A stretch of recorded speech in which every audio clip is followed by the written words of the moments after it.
If you are wondering if there is a charger or power adapter included inside the box of POCO F7, then the answer is yes and no. It actually depends on your region, because for example, if you are from Europe, most likely you won't be able to find a charger or power adapter.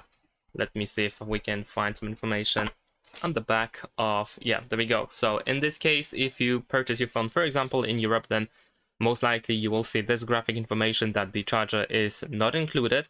However, if you are from, for example, India, let's say, then in that case, yes, there is a power adapter included. It should be, I believe, 90 watts power adapter, so this is perfect for the phone. So it actually depends where you are from, where you purchase the phone.